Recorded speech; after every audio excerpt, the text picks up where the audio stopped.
ये एसआईआर जो हो रहा है पॉलिटिकल पार्टी से कंसल्टेशन नहीं किया गया। वहाँ पर जून 2025 तक भी लोगों के नाम ऐड हो रहे थे, डिलीशन हो रहा था कि कई ऐसे लोग बिहार के जो माइग्रेंट लेबरर्स हैं, देश के कोने कोने में काम कर रहे हैं। हमारे पार्टी के डेलीगेशन ने हमारे पार्टी के डेलीगेशन ने आज चीफ इलेक्शन कमिश्नर साहब से मुलाकात की। हमारा पहला उनसे पॉइंट ये था कि ये एसआईआर जो हो रहा है पॉलिटिकल पार्टी से कंसल्टेशन नहीं किया गया और हमने उनको अपने रिप्रेजेंटेशन में ये बताया है। एक एग्जाम्पल दिया है, देहरी विधानसभा का 2212 नंबर है उसका, रोहतास डिस्ट्रिक्ट में। वहाँ पर जून 2025 तक भी लोगों के नाम ऐड हो रहे थे, डिलीशन हो रहा था। तो ये जो फैसला ईसीआई ने, इलेक्शन कमीशन ने लिया, वो जून में लिया, तो इसका तो कोई जिक्र भी नहीं है क्यों लिया। और फिर सिर्फ चंद दिनों में आपने कह दिया कि इतने करोड़ लोगों के नाम आने चाहिए। फिर हमने इस सीईसी को बताया कि आखिर कोई सेपरेट मैकेनिज्म आप क्यों नहीं क्रिएट करते। जैसा अभी हमारे विधायक ने कहा कि कई ऐसे लोग बिहार के जो माइग्रेंट लेबरर्स हैं, देश के कोने कोने में काम कर रहे हैं, अब उनका राइट तो वायलेट हो जाएगा। आर्टिकल 19 के तहत तो उनको एम्प्लॉयमेंट के लिए निकले हैं, अब उनके नाम के इंक्लूजन के लिए क्या स्पेशल मैकेनिज्म होगा। दूसरा ये है कि ये बीएलओस की ट्रेनिंग नहीं हुई और उसकी एग्जाम्पल ये है कि आपको कोई भी उनकी हैंडबुक नहीं मिलेगी। जो भी ट्रेनिंग होती है बीएलओस की, उसकी हैंडबुक मिलनी चाहिए और मिलती है, वो अब की बार नहीं मिली गई है। हमने उनको ये भी बताया है कि बिहार में डॉक्यूमेंट्री प्रूफ का तो जिक्र अख्तर ईमान साहब ने आपके सामने कर दिया। पहला उनका प्रेस नोट देख लीजिए 24 जून का, उसमें उन्होंने क्या कहा। फिर उसको उन्होंने अमेंड किया 30 जून को, कहा कि 4.93 करोड़ वोटर आएंगे।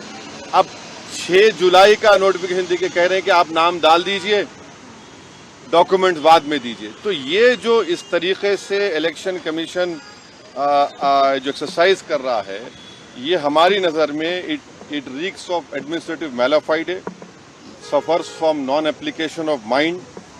और हमने सीसी साहब को कहा कि आप 2024 की जो इलेक्शन को, उसको आप क्वालिफाइंग लिस्ट क्यों नहीं मानते। भाई 24 में तो हमने वोट दिया, अब 25 में आप कह रहे हैं कोई डॉक्यूमेंट दो। तो ये हमने उनसे पूछा और हमने उनको बताया कि आपने 2024 में जो वोट डालने दिया, आप 25 में डॉक्यूमेंट पूछ रहे हैं, तो ये तो 2 क्लास ऑफ वोटर्स आपने क्रिएट कर दिया, जो आर्टिकल 14 का वायलेशन है। आप कोई रीजनेबल जस्टिफिकेशन नहीं दे पा रहे हैं। और एक बात हमने उनके सामने कही कि ये जो भी एक्सरसाइज उन्होंने किया है, इसका कोई लॉ से नहीं निकल रहा है, it is purely N administrative law के तहत किया, तो इसका भी मैलाफाइडे उसमें होता है। और आखिर में हमने उनको बताया कि सुप्रीम कोर्ट का एक जजमेंट है, जिसमें हमारे पहले रिप्रेजेंटेशन में हमने जिक्र किया था, जो 2005 का सुप्रीम कोर्ट का जजमेंट है, जिसमें सुप्रीम कोर्ट ने साफ तौर पर कहा लालबा हुसैन में कि the misuse of powers by ERO to disenfranchise electors, possibility of time effective judgment of ERO जो यहाँ पर हो सकता है, and consequence of having one name included in the previous electoral roll. तो ये सब बातें हमने ईसीआई के सामने रखी हैं, क्योंकि उन्होंने 3 डेट्स दिए, before 87, between 87 and 2004 and after 2004। तो ये हमने कहा कि इससे अगर कोई इलीगल माइग्रेंट्स हैं, मान लीजिए, तो 2024 में उनको वोट डालने का इख्तियार क्यों दिया आपने। उसका कोई तो डेटा होना चाहिए, क्वांटम रेशियो क्या होगा।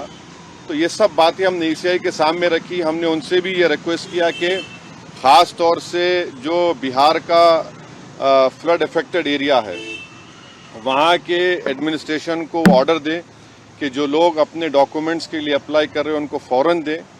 और हमने उनसे कहा कि सर, ये एक्सरसाइज आप गवर्नमेंट टू गवर्नमेंट कर सकते थे, ईसीआई विद गवर्नमेंट, के भाई बताओ क्या है, कितने डॉक्यूमेंट्स है, नहीं है।